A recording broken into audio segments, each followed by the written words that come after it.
बिस्मिल्लाहिर्रहमानिर्रहीम। Welcome back class. आज हम लोग स्टार्ट करेंगे काफ़ी अरसे बाद मैट्रिक्स का चैप्टर, और उसमें हम लोगों ने चेक करना है multiplicative inverse method. Class multiplicative inverse काफ़ी हेल्पफुल है किस किन मेथड्स में, हम ये भी आज चेक करेंगे और किन किन रूल्स में ये अप्लाई किया जाता है। So without wasting time any more, let's start the main topic, multiplicative inverse.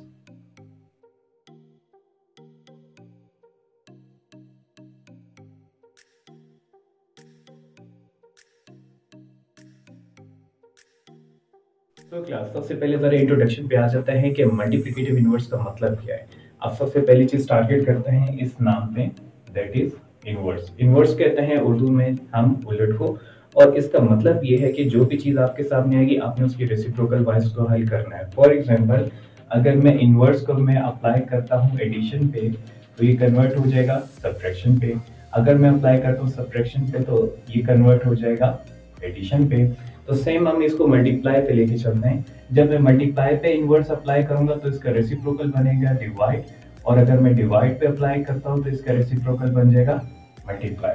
अब यहाँ पे एक चीज माइंड में रखनी है कि मैट्रिक्स में हमने एडिशन देखा, हमने सब्ट्रैक्शन देखा, मल्टीप्लिकेशन तक देखा, लेकिन जो चीज नहीं देखी दैट इज डिवीजन। हमने कभी भी डिवीजन को और से नहीं देखा, ना ही हमने इसके अंदर ऑपरेशन अब तक किया है। अब थोड़ा सा जरा इसको थोड़ा क्लियर कर लेते हैं कि हमने एक चीज माइंड में रखी है, जब भी कोई एक वेरिएबल सामने आता है तो हमें पता है कि उसके साथ कुछ हिडन नंबर्स होते हैं। फॉर एग्जांपल, उसके साथ 1 भी होता है, उसके डिवीजन में भी एक 1 होता है और उसकी पावर भी 1 होती है। और ये 1 तब सामने आते हैं जब आप इनको यूज करने के लिए आगे आते हैं। फॉर एग्जांपल, अगर मैं पावर की बात करता हूँ तो हमें बेसिस को सेम करके पावर को ऐड करना पड़ता है, तब ये 1 सामने आ जाता है। जब मुझे अल्फाबेट्स को आपस में प्लस करना होता है तब ये 1 सामने आ जाता है, और जब मुझे एलसीएम लेना पड़ता है तो ये वाला 1 उस टाइम पे मेरे सामने आ जाएगा और हम तब इसको यूज करते हैं।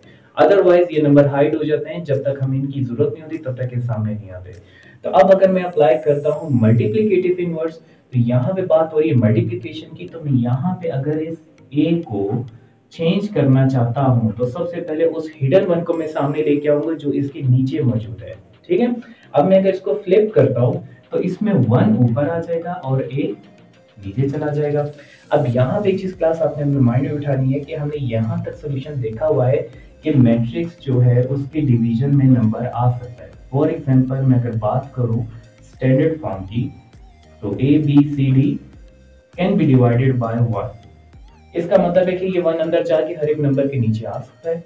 इस ए के नीचे भी 1 आएगा, सी के नीचे भी 1 आएगा, डी के नीचे भी 1 आएगा, और इस बी के नीचे भी 1 आएगा। लेकिन अगर सेम ऑपरेशन में इस चीज पे अप्लाई करने की कोशिश करता हूँ, मींस 1 ऊपर है और जो मेरे पास ए की मैट्रिक्स है स्टैंडर्ड फॉर्म, वो इस टाइम पे नीचे है। अब मैट्रिक्स तो ऊपर नहीं जा सकती और ऊपर का नंबर नीचे नहीं आ सकता, तो इसमें हम लोग एक चीज माइंड में रखते हैं कि इस चीज को हल करने के लिए कुछ चीजें या कुछ स्टेप हमने बनाने हैं।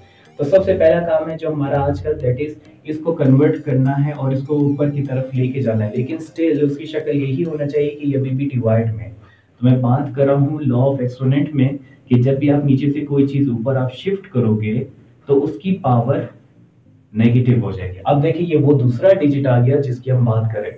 ये जो 1 था इस टाइम पे यहाँ पे हाइड है, लेकिन जैसे मैं इसकी जगह चेंज करूंगा तो इसके साथ वो नेगेटिव साइन की वजह से 1 भी सामने आ जाएगा। अब इस -1 का मतलब ये है कि ये ए अभी भी नीचे ही है डिनोमिनेटर में, ये सिर्फ हम ऊपर की तरफ शिफ्ट करें ताकि हम ऑपरेशन अप्लाई कर सके। ओके, यहाँ तक तो मल्टीप्लिकेटिव इन्वर्स हो गया। अब इसमें हमने करना क्या है, तो सबसे पहला काम है आपने फाइंड कर लेना है एडजॉइंट, और दूसरी चीज फाइंड करनी है डिटर्मिनेंट। ठीक है, तो साथ साथ रहना है। एडजॉइंट डिटर्मिनेंट कैसे निकालते हैं, हर चीज आपको स्टेप बाय स्टेप क्लियर हो जाएगी। तो स्टार्ट करते हैं एडजॉइंट से।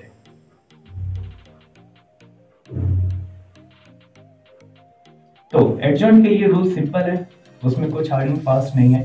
सिर्फ आपने एक चीज माइंड में रखनी है कि आपके पास जो मैट्रिक्स है उसमें कुछ नंबर्स की जगह चेंज होगी और कुछ नंबर साइन चेंज करेंगे। फॉर एग्जांपल, ये जो आपके पास 9 एंड 3 है, ये दोनों अपनी जगह चेंज कर देंगे।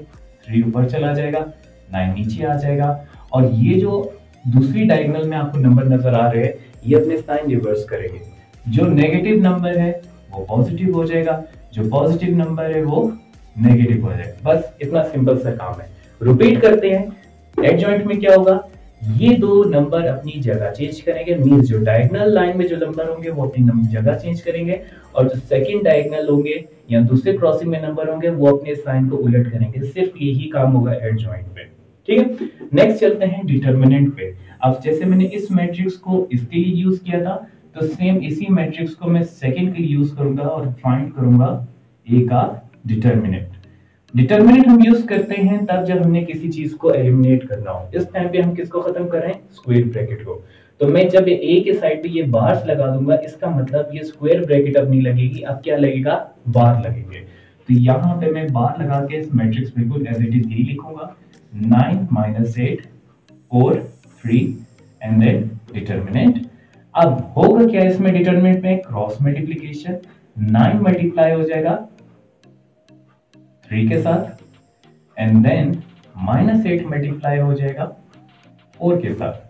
अब जब दोनों क्रॉस मल्टीप्लाई हो चुके तो हम इनके दरम्यान में लगा देते हैं माइनस, क्योंकि हम एलिमिनेट कर रहे हैं और एलिमिनेशन में जो है हम उन्हीं साइन को टारगेट करते हैं जो खत्म करने के लिए यूज होते हैं। फॉर एग्जांपल यहाँ तो डिवाइड आएगा, यहाँ तो फिर माइनस। अब डिवाइड तो इसमें अप्लाई होता नहीं है, तो उसका सिनोनिम जो साइन है दैट इज सब्ट्रैक्शन, वो मैं बीच में पुट कर दूंगा। अब जरा मल्टीप्लाई कर लेते हैं। 9 3 का 27 एंड 8 4 सा 32, जो -8 का था वो 32 का हो जाएगा। सेम माइनस माइनस प्लस 32, इन दोनों को प्लस करेंगे तो आपके पास आ जाएगा 59।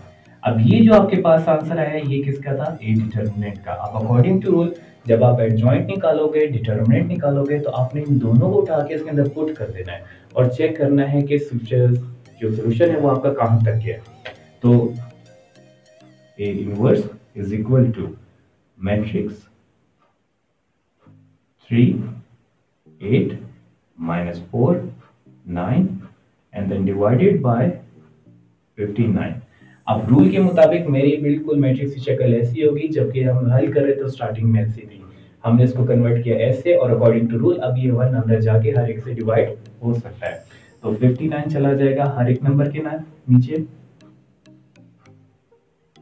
जैसे 3 divided by 59, 8 divided by 59, -4 divided by 59 and 9 divided by 59। Class अगर यहाँ पे कैंसिलेशन हो सकती है तो मेक श्योर आप पेंसिल यूज करोगे, आपने पेन यूज नहीं करना, क्योंकि अगर आपने पेन यूज किया और इसी तरह सोल्यूशन आपने बोर्ड के पेपर में किया तो हो सकता है आपकी जल्दबाजी में कैंसिलेशन उस डिजिट को ही चेंज कर दे जो कि शक्ल से कुछ और लगे। ठीक है, तो पेंसिल यूज करें, उससे कट डाउन करें अगर फिटिंग होती है, अगर नहीं होती यहाँ तक ही हमारा काम था, और उसने कहा था इनवर्स फाइंड करना, हमने वो फाइंड कर लिया। ठीक है, चलते हैं नेक्स्ट क्वेश्चन की तरफ, जहां पे अब फ्रिक्शन फॉर्म में रूल बिल्कुल सेम रहेंगे। पहले एडजॉइंट निकालना है, फिर ए डिटरमिनेंट निकालना है, और उसको फिर हमने लास्ट में फॉर्मूले में पुट कर देना है और चेक करना है कि आंसर क्या है। तो सबसे पहले बात करते हैं एडजॉइंट की। रूल के मुताबिक ये दो नंबर चेंज करेंगे अपनी जगह, तो शक्ल बिल्कुल सेम है एज इट इज है। 3/5 3/5 अगर मैं चेंज करता हूं तो इतना कुछ आपको फर्क नजर नहीं आएगा, लेकिन इन दोनों का जब मैं चेंज करने की कोशिश करूंगा तो इनके साइन रिवर्स होंगे, तब पता चलेगा कि एडजॉइंट हो चुका है। जैसे ये पॉजिटिव नंबर है ये नेगेटिव हो जाएगा, और जो नेगेटिव है वो पॉजिटिव हो जाएगा। चलो एडजॉइंट हमारा निकला है। नेक्स्ट स्टेप क्या है, डिटरमिनेंट निकालना। अब डिटरमिनेंट के लिए क्या करना है, बार्स लगाने,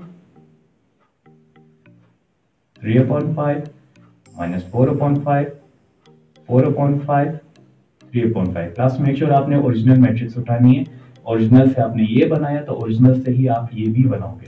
ठीक, क्रॉस मल्टीप्लाई करते हैं, तो 3/5 मल्टीप्लाई बाय 3/5 -4/5 एंड देन -4/5। ठीक, और एक और चीज क्लास में बता दूंगा, चलो जब आप ये क्रॉस मल्टीप्लाई करोगे आपने ऊपर से नीचे की तरफ आना है, ना कि नीचे से ऊपर जाना है। जैसे 3/5 इस 3/5 से होगा तो पहला ये वाला डिजिट आएगा, बाद में ये आएगा। सेम इधर से भी आप नीचे आएंगे ऊपर से, तो यहाँ पे पहला डिजिट ये होगा और दूसरा डिजिट ये होगा। क्लियर? ओके, मल्टीप्लाई कर लेते हैं। 3 3 जा 9, 5 5 जा 25। क्रॉसिंग में कुछ कटिंग नहीं हो रही तो इस वजह से सामने सामने मल्टीप्लाई हो गया। देन 4 4 जा 16 एंड देन 5 5 जा 25। अब जो माइनस इस 4 का था वो 16 का हो चुका है, और यहाँ पे भी माइनस है तो माइनस माइनस प्लस 9/25 प्लस 16/25, दोनों को प्लस करेंगे तो मेरे पास आ जाएगा 25/25।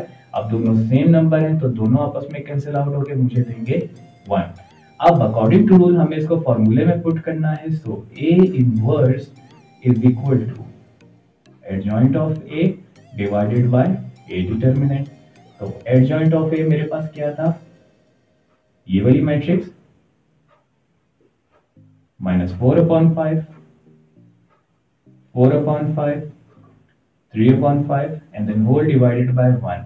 अब हमें पता है हर नंबर के नीचे 1 आता है, तो आप चाहते हो तो इसको यहाँ पे भी स्टॉप कर सकते हो, वरना इस 1 की कोई इतनी हैसियत नहीं कि ये अंदर जाके किसी नंबर को चेंज करे। तो हमें पता है हर एक नंबर के नीचे 1 होता है, तो हम इसको यहाँ से इरेज भी कर दें तो कुछ भी नहीं होगा। So this is the last answer of this question.